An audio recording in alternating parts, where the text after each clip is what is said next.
খাবার, মাটি, পানি জীবনের অপরিহার্য উপাদান, কিন্তু এসব উপাদানই হয়ে উঠেছে ক্যান্সার সহ নানা মরণ ব্যাধির কারণ। সীসা সহ নানা ধরনের ভারী ধাতুর উপস্থিতি মিলছে মাছ, মুরগি, দুধ, সবজি সহ অনেক খাবারে। বিশেষজ্ঞদের মতে মানহীন কীটনাশক, অনিরাপদ উপাদানে তৈরি পোল্ট্রি ফিড সহ নানা উৎস থেকে খাবারে ছড়াচ্ছে বিষ। কৃষির উৎপাদন বাড়াতে প্রতি বছর বিদেশ থেকে আনা হচ্ছে লাখ লাখ টন কীটনাশক। উৎপাদন হচ্ছে দেশেও। অভিযোগ আছে পরীক্ষা নিরীক্ষা না থাকায় মানহীন ও অনিরাপদ কীটনাশকে সয়লাব বাজার। কোন কোন ধরনের পেস্টিসাইড এখানে আসা উচিত, সারা ওয়ার্ল্ডে যেগুলি যাচ্ছে ওইটা, এবং ওইটার জন্য একটা ফরম্যাট তৈরি করা হবে।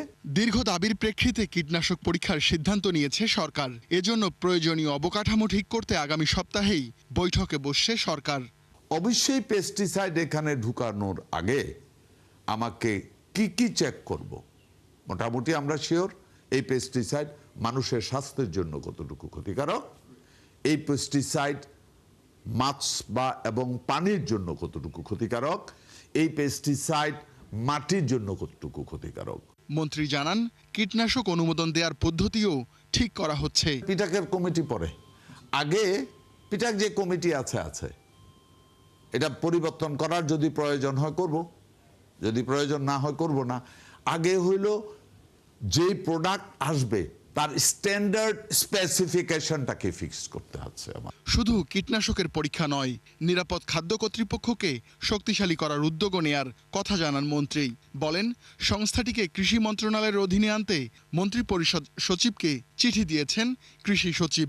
আমাদের জাইকার সহযোগিতায় প্রায় ২৫০০ কোটি টাকা ব্যয়ে একেবারে সফিস্টিকেটেড ল্যাব তৈরি হচ্ছে। এটার একটা সেন্ট্রাল ল্যাব থাকবে, আর প্রত্যেকটা জেলায় একটা ল্যাব থাকবে।